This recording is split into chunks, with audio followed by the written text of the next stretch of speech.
let you go ahead and introduce and get started.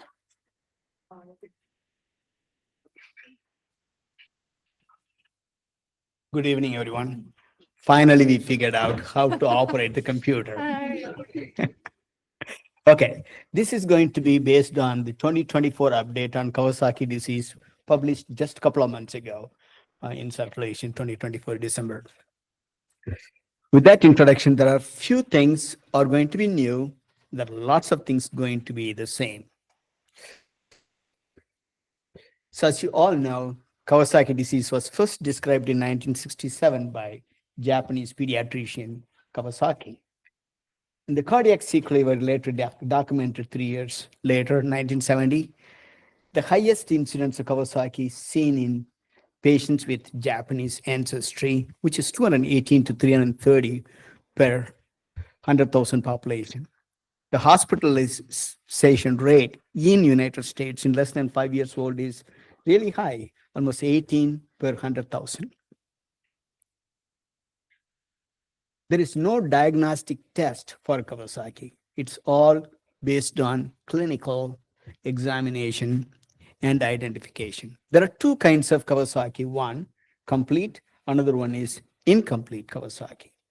The Kawasaki disease runs in three phases: acute phase, subacute, and convalescent phase. Nowadays, we don't see all the three distinctly because we act upon it. So we don't see the whole spectrum. Prior to the intervention or those places where they do not intervene, you can see acute phase, subacute, and convalescent. In the acute phase, you see spiking fevers, oftentimes the temperature more than 39, and the febrile phase lasts for 7 to 14 days. The subacute phase, these are untreated. Often asymptomatic period, but during it lasts for about 4 weeks. During this time, you develop cardiac sequelae, namely coronary artery aneurysms, and also desquamation of digits, arthralgia, and abnormal lab findings you will be seeing during this time. During the convalescent phase that lasts about 4 to 8 weeks, the risk of developing aneurysm, and despite the absence of clinical symptoms. So following up during this time is very important with echocardiogram and the cardiologist.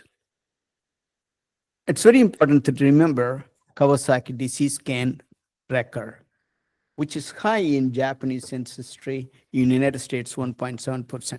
Even in US, I have seen those who belong to Southeast Asian ancestry or Japanese ancestry, I tend to see more often than the other racial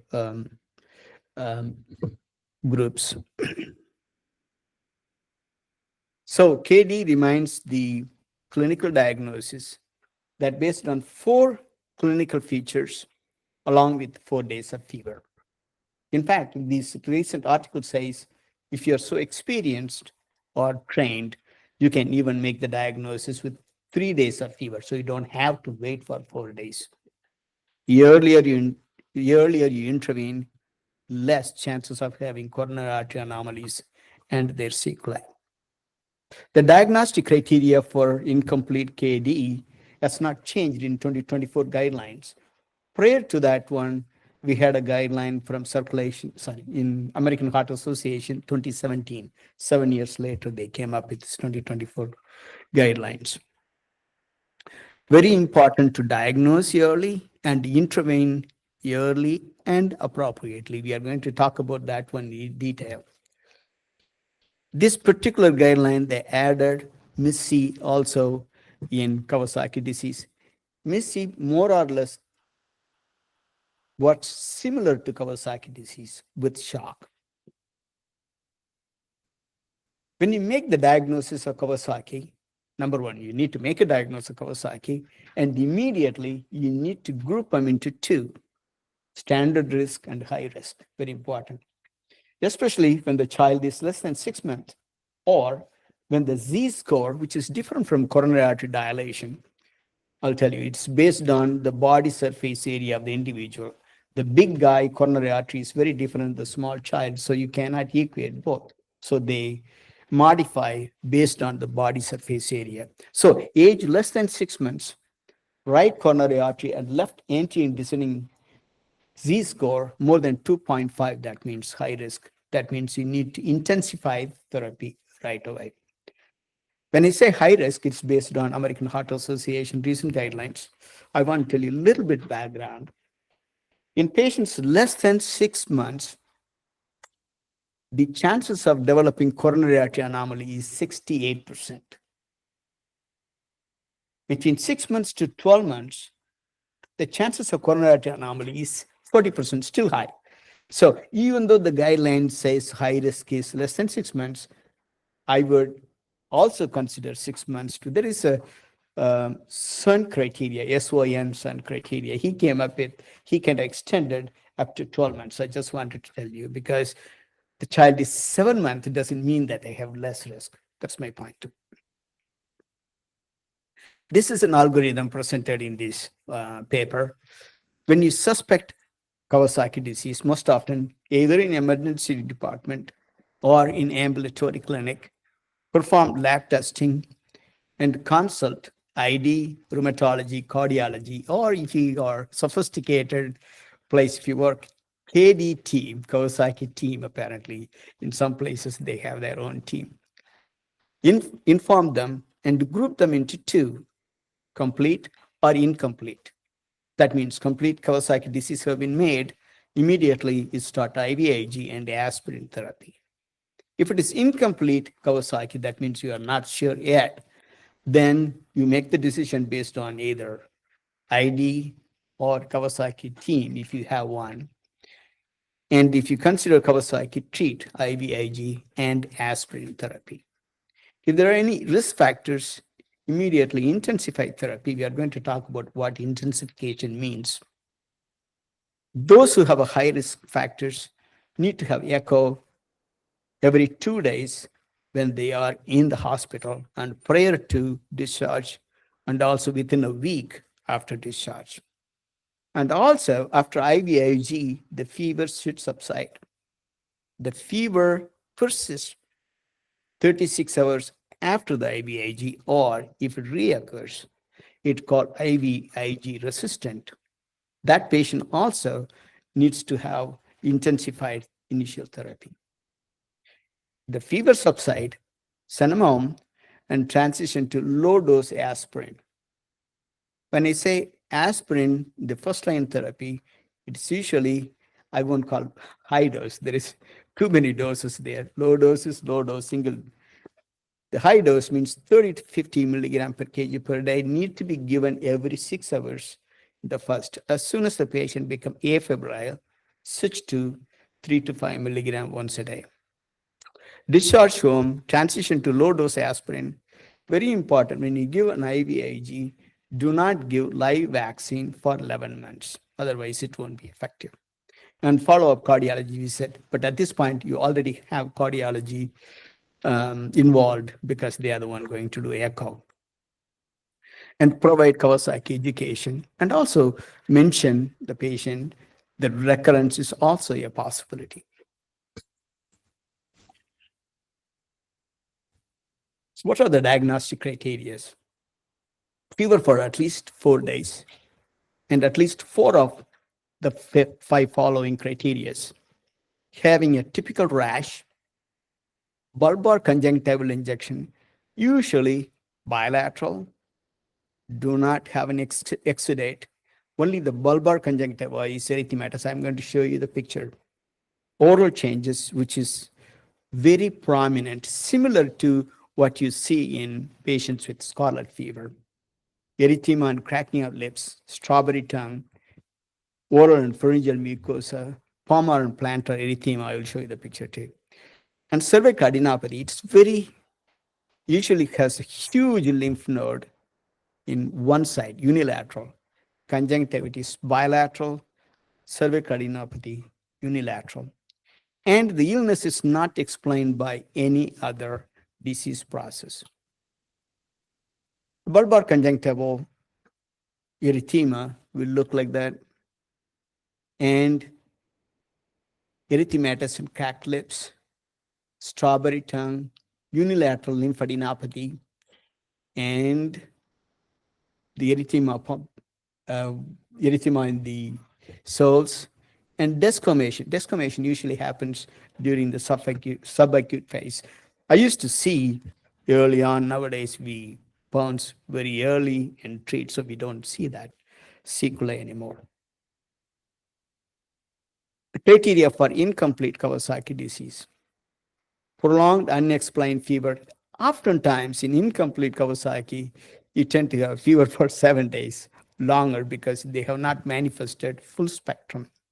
In those patients, they should have, in addition to the fever, either the lab abnormalities, which I'm going to discuss, and one of those echocardiographic abnormalities. The lab abnormality should be 3 or more of the following: anemia for the age, platelet more than 450, albumin less than 3, elevated liver function test, elevated white cell count, and urine WBC is more than 10. Z-score of LAD and RCA more than 2.5. Why RCA and LAD? Those are the most common coronary arteries involved in Kawasaki disease. Or decreased left ventricular function, mitral regurgitation, and pericardial effusion. Even though Kawasaki disease causes cardiac abnormality, it can cause other coronary abnormality. It can cause other manifestations, even the heart. It can cause myocarditis, pericarditis, shock, respiratory system. It can involve and cause pulmonary nodules, pleural effusion. Whenever you have an aseptic pneumonitis with prolonged fever with other manifestations, you need to consider Kawasaki. And arthralgias, arthritis, abdominal pain, and most importantly, high drops of gallbladder. We used to do sonogram in all those patients before. Nervous system involvement, genitourinary, and other. So when the patient gets in, you get CBC, the differential, SED rate, CRP, basic metabolic panel, liver function test, and bagged or clean catch urine. You do not need to do cath specimen because usually it's aseptic bacteriuria. On cardiac evaluation is a must. You need to remember high-risk criteria, less than 6 months. This is the recommendations. LAD and RCA Z-score more than 2.5. One should make sure this is not caused by viral illness like measles, adenovirus, enterovirus, and Epstein-Barr, and bacterial diseases like scarlet fever, acute rheumatic fever, Rocky Mountain spotted, leptospirosis, and toxin-mediated like staph syndrome, toxic shock syndrome, and other diseases like juvenile arthritis, polyarthritis nodosa, or reactive arthritis, and most importantly, MISC. These are all oftentimes easy to distinguish from Kawasaki. Kawasaki, they will not have any specific features towards these illnesses. Even though it looks scary, but when you look at them, you will know this is Kawasaki. I never had any kind of problem in identifying. Okay, cardiac echo is the primary imaging modality in Kawasaki disease. This article went extensively how to analyze every coronary artery, which I'm going to show you one slide, then I skip because it's too much for resident level. Proximal left anterior descending artery and right coronary artery are the most frequent location for coronary anomalies. The posterior descending artery is the least common. That is for your exam again. Z-score based classification first introduced in 2017. Almost all the studies use Z-score so that it is easy to compare and contrast. In order to do the Z-score, you got to have an accurate weight and height measurements. Otherwise, your Z-score is wrong, your categorization, everything will be wrong. So it's very important. Echo needs to be done in patient with Kawasaki, but it should not delay the initiation of therapy. And having normal results do not exclude Kawasaki disease. In fact, most often, the first week of life, you will not even see coronary artery anomalies. And echo should be repeated during hospitalization, especially in patients with high risk and before discharge or when there is an IVIG resistant. The follow-up echo is recommended when there is no coronary artery involvement, meaning Z-score is less than 2. The echo needs to be repeated 1 to 2 weeks after discharge, then 4 to 6 weeks. If there is no coronary artery involvement at that time, you call it good. They don't need to have any more follow-up. When the Z-score is between 2 and 2.5, need to repeat the echo 1 to 2 weeks, then later on 4 to 6 weeks. Most of the time, the coronary artery anomaly is what you have seen, which is 2 and 2.5 means coronary artery dilation becomes normal in 80 to 90% of the time. When the Z-score is more than 2.5, essentially we call aneurysm at that point. Echo needs to be done twice per week during hospitalization until dilation aneurysm has stopped progressing. It's very important. Most of the dilation in coronary artery aneurysms, which are detected by the echo, get normalized over time. Very rarely it persists. And repeat echo needs to be done in a week. The myocardial dysfunction also can be associated with the Kawasaki disease. When you see myocardial dysfunction, oftentimes associated with coronary artery dilation and coronary artery aneurysm. This is a technical evaluation for each and every coronary artery given, but I'm skipping this one.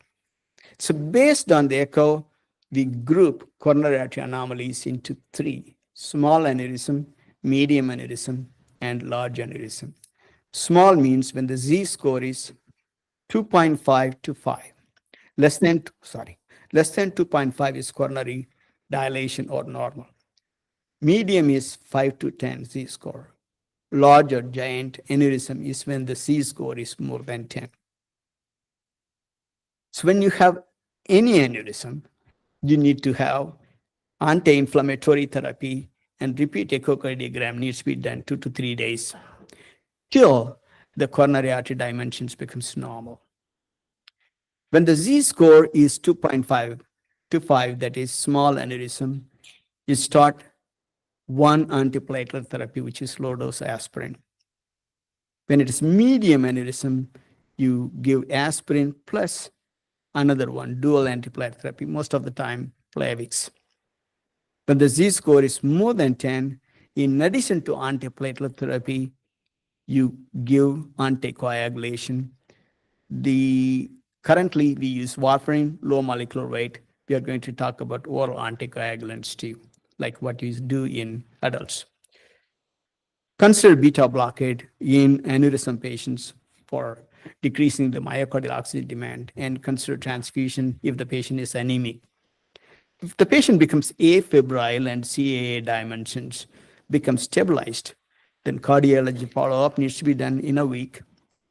And the echocardiogram needs to be done once a week, the first 45 days.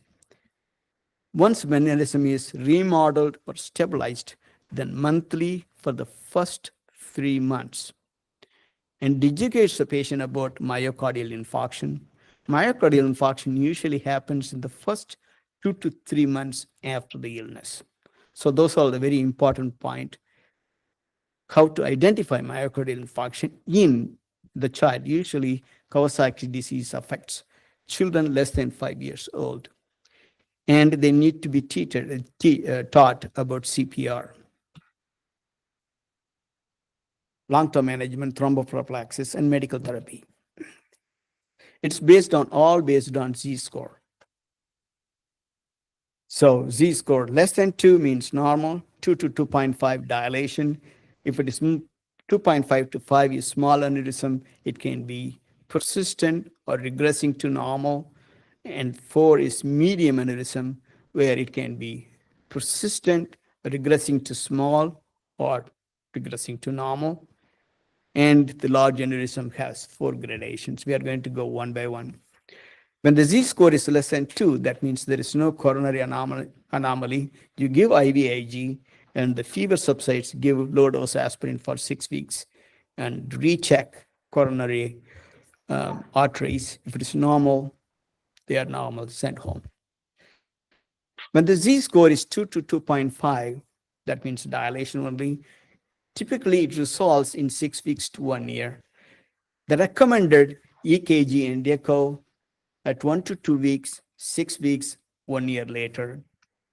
If the coronary artery anomaly is no more there at 1 year, and you can discharge them, or you can assess echo 2 to 5 years.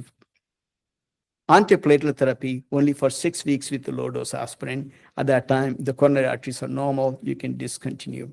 No anticoagulation. But every time when the patient comes in, you need to counsel about physical education. When the Z-score between 2.5 to 5, that means small aneurysm, current or persistent, the recommended echo within 1 week, follow up a week until the patient has a stable coronaries. Then 6 weeks, 6 months, 12 months, and yearly. Stress test need to be done every 3 to 5 years. In all aneurysm patients, you need to do a CTA, that is CT angiogram of the coronary arteries, at 1 year at baseline, and every so often, it kind of varies. In small aneurysm, every 3 to 5 years.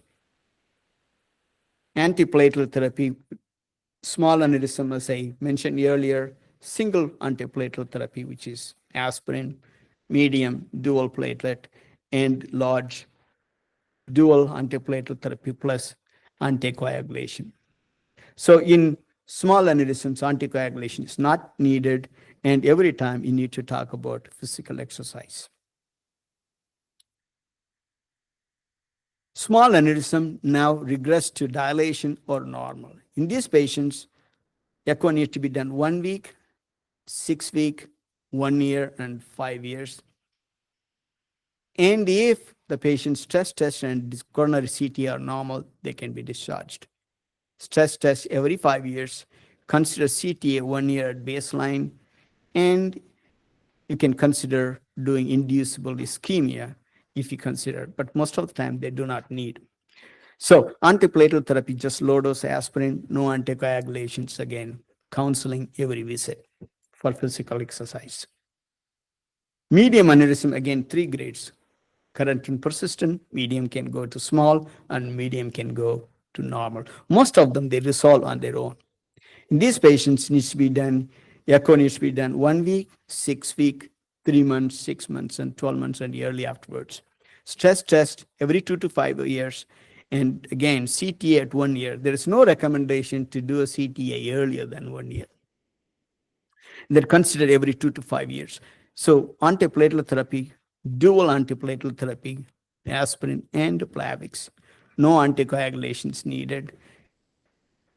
Counseling for physical exercise, and the recommendation is restrict contact sports. The medium aneurysm regressed to small aneurysm, again, 1 week, 6 weeks, 6 months, 12 months. It is similar like a immunization schedule. It kind of follows that path. And stress test every 3 to 5 years, CT at 1 year and 3 to 5 years. And since it is small aneurysms, low dose aspirin, only single antiplatelet therapy, no anticoagulation, and promote counseling at every visit. When it becomes normal, 1 week, 6 weeks, 6 months, 12 months, echo needs to be done. Stress test again, 4 to 5 years. Advanced coronary imaging, CT at 1 year, and may consider inducible ischemia. At that point, probably you don't do it. Low dose aspirin, no anticoagulation, and physical counseling at every visit. Okay, so when the Z-score is more than 10, most likely you are not going to do alone. It is going to be done by a cardiologist. But nevertheless, these patients are going to come to you for a different reason. I think your responsibility is make sure they do follow the recommendations laid out. That's the only reason I'm kind of bring this one to you. And the echo needs to be done 1 week, 6 weeks, 3 months, 6 months, 9 months, and 12 months. Then every 6 to 12 months, almost follow the exam pattern what we see in pediatric patients.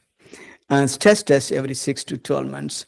And advanced coronary imaging, again, CTA, this here consider CTA within 2 to 6 months when compared to small and medium aneurysm. Consider 1 to 5 years. And in these patients, we need to consider invasive coronary angiography, only the current and persistent large giant aneurysms. And again, you need to have dual antiplatelet therapy plus anticoagulant. The anticoagulants right now what we are using is warfarin and a low molecular weight. And there is an ongoing trial using Eliquis. And hopefully in a year or two, we will have a recommendation using oral anticoagulant in children. Promote counseling every visit and restrict contact sports. Oops.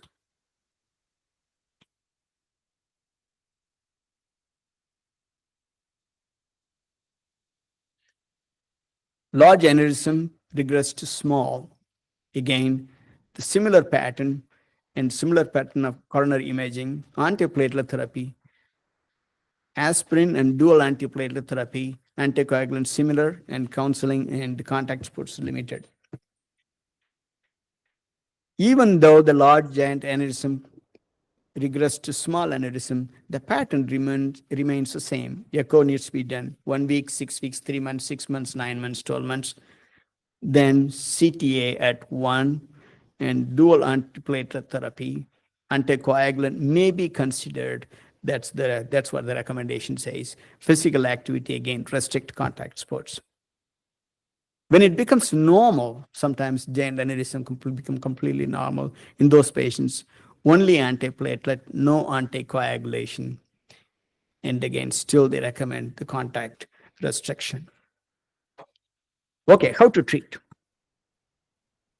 So when the patient presents to you, you categorize into regular risk or standard risk and high risk. There are 3 kinds of treatment based on the risk. Initial treatment, I think we already talked about it, treatment of IVIG resistance, and intensification of initial therapy in high-risk patients and additional therapies. Okay, I'll go one by one. The mainstay of treatment is IVIG 2 per kilo over 8 to 12 hours. Patient with persistent or recurring fever 36 hours after IVIG therapy, it's called IVIG resistant. IVIG infusion is very well tolerated, usually not a big deal, but it can cause hemolytic anemia, especially in obese patients if you make the dose based on actual weight rather than the lean weight. Oftentimes is seen when you give the second dose of IVIG because you already give a higher dose, you are giving 2 times higher dose. It's frequently seen in blood group A, B, and AB blood group type. IVIG can cause aseptic meningitis. It is more commonly seen than we think. If the patient develops neck stiffness, you don't need to do a spinal tap and all those stuff. That's very important. And do not give live vaccines for 11 months after IVIG administrations, like MMR and varicella vaccination. And using SED rate as an inflammatory marker should not be done because SED rate goes up with IVIG administration. Aspirin. Aspirin is given during the acute phase of Kawasaki and also in the convalescent phase. The dose we used to use 80 to 100 milligram per kg per day. Now there are studies showing 30 to 50 milligram per kg per day is as effective as 80 to 100 milligram with less side effects. How long you give until the patient becomes afebrile. Afterwards, start low dose aspirin, which is 3 to 5 milligram per kg per day, once a day, continued for 6 to 8 weeks after the onset of illness. So as we talked about IVIG, hemolytic anemia is major concern. It's avoidable if you use the lean body weight rather than the actual body weight. Aspirin, one thing I want to remind, the dose is 30 to 50. We kind of moved away from 80 to 100. Do not administer With other non-steroidal anti-inflammatory drugs, it reduces the efficacy. Like, don't give aspirin and Motrin, aspirin and Apraxin, so on and so forth. What is IVIG resistance? If there is persistence of fever in spite of IVIG or the recurrence of fever after 36 hours after the completion of initial IVIG infusion. There are various drugs that have been evaluated for the treatment resistance. Corticosteroids, which is most commonly used, infliximab, etanercept, anakinra, cyclosporin. We will talk about pros and cons for each and every drug and how to use. Corticosteroids, it's well studied, most often used than other therapies. The dose 2 milligram per kg IVIG, 2 milligram per kg per day of prednisone. There was a trial done in Japan. Apparently, they have IV prednisone. We don't have it. So in the United States, we use IV methylprednisone. So what they do is IV prednisone for first 5 days, then pure prednisone every 12 hours. When the CRP becomes less than 1 milligram, then corticosteroids tapered. Over 2 to 4 weeks, the dose cut every 5th day. The RACE trial, which was done IVIG plus steroid in Japan, they found there is a decreased incidence of coronary artery abnormalities, 5.9% using American criteria and 3.8% using Japanese criteria. They have their own criteria for coronary anomalies and also for the high risk factors. Infliximab, monoclonal antibody against TNF-alpha. They call KIT trial. The dose used was 10 milligram per kilogram over 2 hours. It definitely reduces the duration of fever, reduces need for additional therapy, less anemia, and shorter hospitalization. This is the second most commonly used additional therapy, corticosteroid being the first, infliximab is the second most common. I'm going to talk about other drugs too, most often not used, but you should know those are all potentially can be used for Kawasaki disease. It's again TNF-alpha receptor blocker. The dose is 0.8 milligram per kg weekly for 3 doses. There is no significant overall difference in IVIG resistance. It reduced the progression of CA enlargement. So when compared to those who did not have or those who received only IVIG. Anakinra, this is interleukin-1 blocker. It's used in IVIG resistant patients, well tolerated. It causes cessation of fever. Cyclosporin is kind of interesting. I do not know why do they add, because cyclosporin associated with higher relapse rate, higher rate of treatment resistance, but it does help in resolving coronary artery abnormalities. When you use cyclosporin, you need to give oral MAC supplement.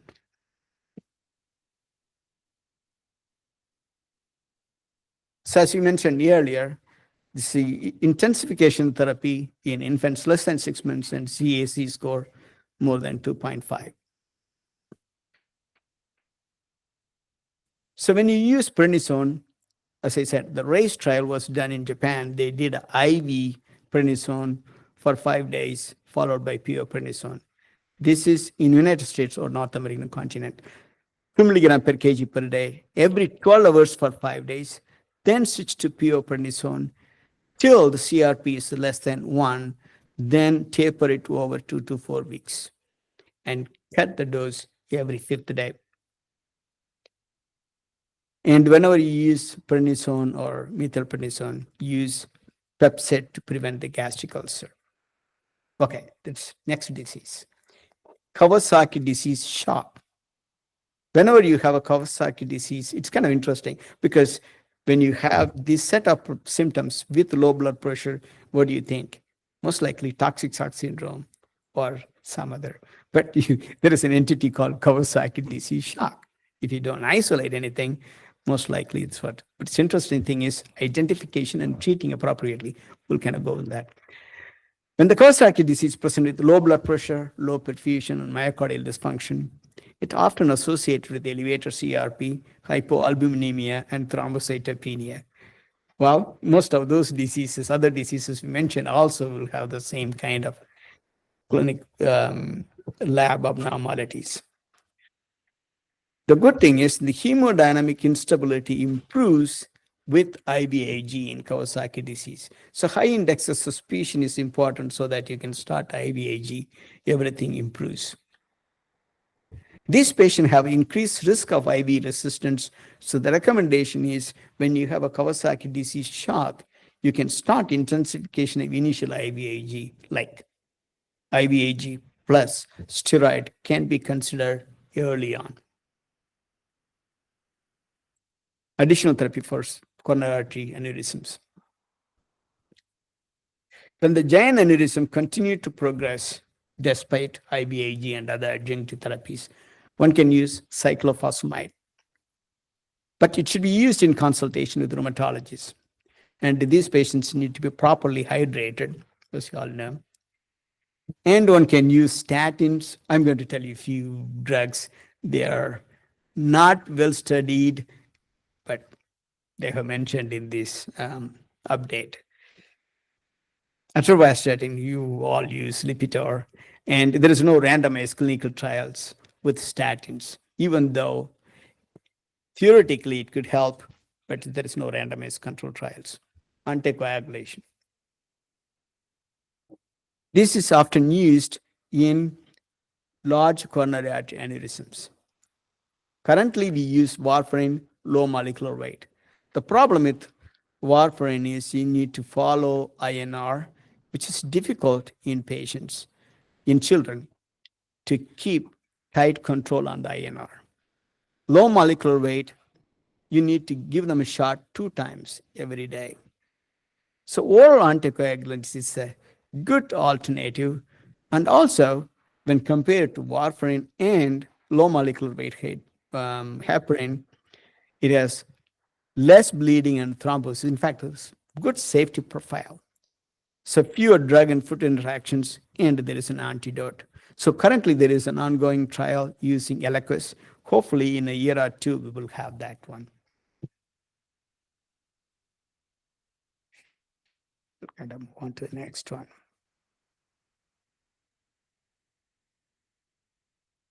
Acute MI. Especially in the patients with large aneurysms are predisposed to develop myocardial infarction. It often happens in the first 2 to 3 months after the Kawasaki disease onset, even though it can happen all the way up to 2 years. As you all know, probably I am preaching the choir. You guys know more about myocardial infarction than I have even seen. Acute myocardial infarction, there are 2 categories, STEMI and non-STEMI. And non-STEMI means there is an incomplete occlusion. There is no myocardial necrosis happened or not. STEMI, ST segment elevation, non-STEMI, non-specific STT changes, chest pain, elevated troponin levels. Okay, how do we approach? The symptoms in children is very different from adults. They often have non-specific pain, poorly localized pain, unexplained crying. That is the most common. Unexplained crying, that's the only thing they will have. Restlessness, unusual pallor, and sweating. So when you kind of put together, especially in a patient who had a past medical history of Kawasaki disease, high index of suspicion. So when you have a ST segment elevation, if the patient reaches within 90 minutes, immediately percutaneous coronary intervention, PCI, cardiologist needs to go to cath lab. In non-STEMI, then you need to start with thrombolysis protocol. Okay. When the patient with a suspected cardiac event, it's very important is diagnosing and alerting appropriate specialists. When the patient presents with, it's kind of easy to misdiagnosis or miss the diagnosis. Non-specific pain, poorly localized, unexplained crying, restlessness, unusual pallor, and sweating in children and infants. Older children and adolescents, they will have a typical MI signs and symptoms of adult. That's easy. So monitor vital signs, IV access, troponin, blood coagulation, and chemistry, X-ray. Call the cardiologist. If it is STEMI, if the patient is here less than 90 minutes, take him to the cath lab for PCI. If the patient comes more than 90 minutes, most of the time, that's what's going to happen. Or the facility is not equipped to handle PCI. In those patients, consider thrombolysis or CABG. On the other hand, when they come up with non-specific ST changes, like elevated troponin, non-specific ST changes, start happening, serial troponins, and urgent imaging and CTA. If there is a thrombus, again, PCA or thrombolysis, stenosis, PCI or CABG. Once after the PCI, this is somewhat similar to what you do in adults. Start Plavix, 1 per kilo, the max of 75. Start Integralin, bolus, followed by the infusion, and then continue aspirin once a day, and start beta blocker, statin, and the AC inhibitor. If non-occluding thrombus diagnosed, reevaluate and anticoagulation. On the other hand, in a non-STEMI, or if they come after 90 minutes, initiate thrombolysis protocol. I don't think we have a protocol in this hospital, but we need to have one. Administer TPA, 0.05 to 0.1 milligram per kg per hour. Check fibrinogen level. Keep it more than 150 if it is low. Treat with FFP. Start unfractionated heparin, bolus followed by infusion, and keep antithrombin level 3 level, 80% to 120% of normal activity. And this recommendation says repeat TPA for 2 subsequent days. Long-term management of Kawasaki disease. Of late, most of these patients survive. They continue to grow older, adolescent and adult. So you need to know what are the things you need to watch.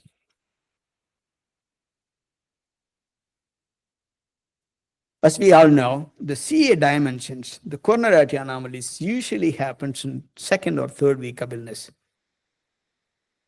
Thrombosis or myocardial infarction happens in 2 to 3 months of the illness. So keep that in mind. So the goal of long-term follow-up is provide counseling for optimal cardiovascular health and also to prevent thrombosis and myocardial infarction. If the Z-score is more than 2.5 after 6 weeks, that means they had sustained arterial damage. Those are all these patients are high risk.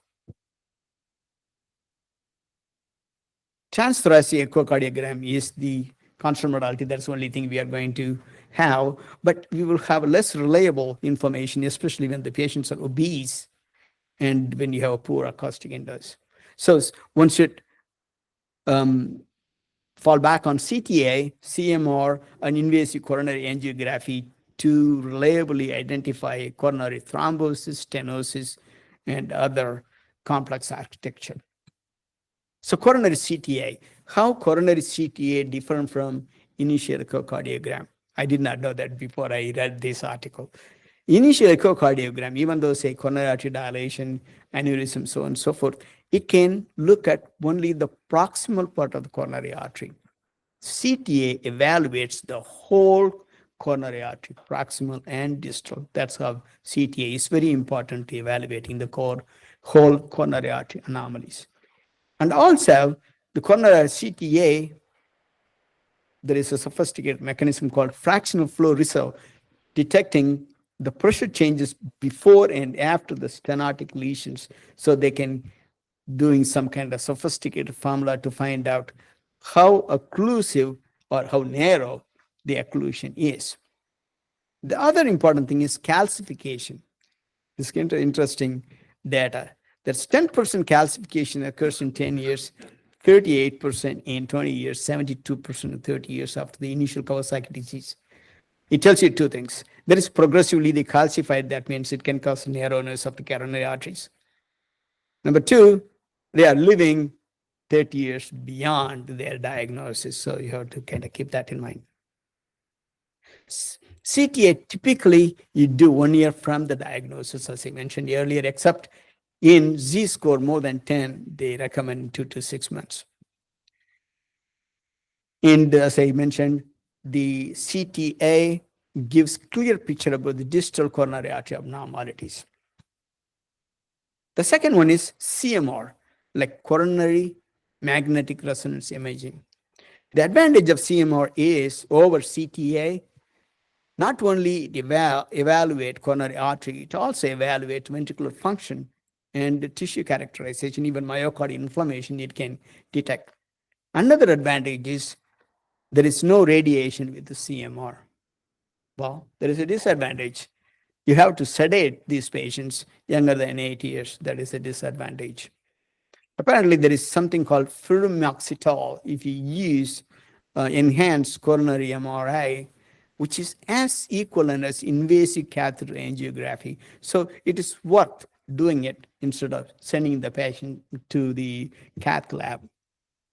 Patient with KD shock syndrome should have the CMR imaging because it does not only evaluate coronary artery, and also it evaluates myocardial dysfunction because these patients can go into myocardial fibrosis. So you keep that in mind. But to evaluate coronary artery, CTA is much better than CMR. Invasive coronary imaging. It delineates the coronary architecture. And I don't think there is lots of places have intravascular ultrasound and optical coherence tomography. Maybe in some specialized centers they have. If they have it, they can identify stenosis, collaterals, and other abnormalities.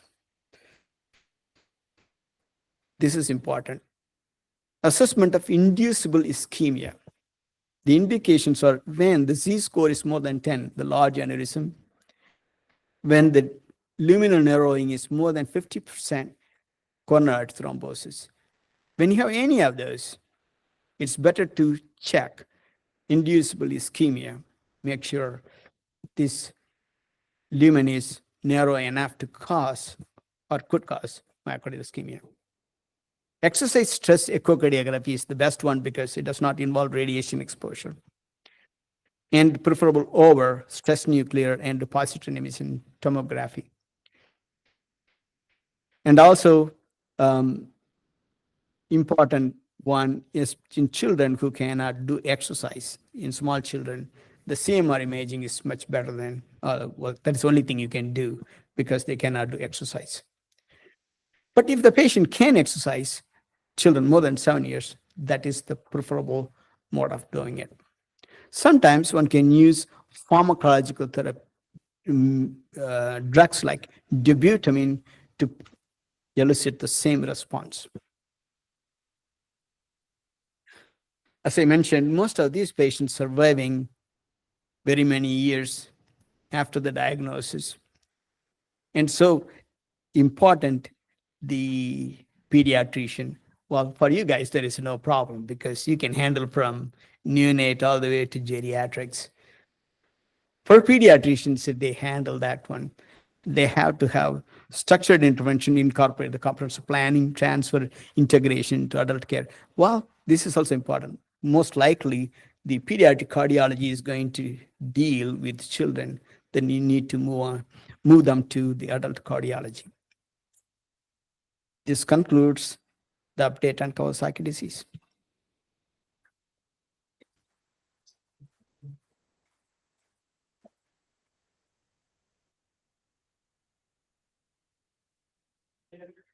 Yeah.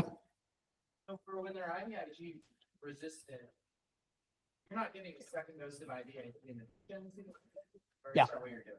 Second dose, IVIG plus steroids. Plus steroids. IVIG plus infliximab.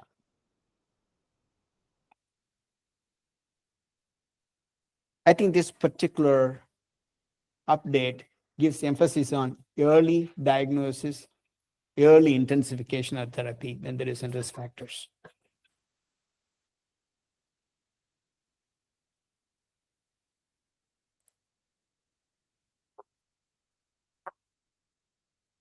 the youngest patient can get? Not really. Most of the patients, because we don't follow up. When they are sick, we see the first week, the best I have seen coronary artery dilation. I do not know how reliable that one is. What's the difference between 2 and 2.5? Is it, do you say? Sometimes I think they make the diagnosis of coronary dilation, then they call it good later on. That's what I think. This is my own bias.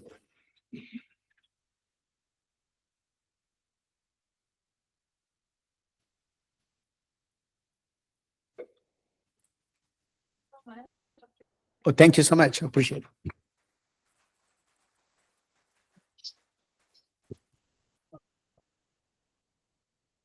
And I didn't see your thing, so is that, can you share this for comments that you read? The, share little promotion that you talked. Okay.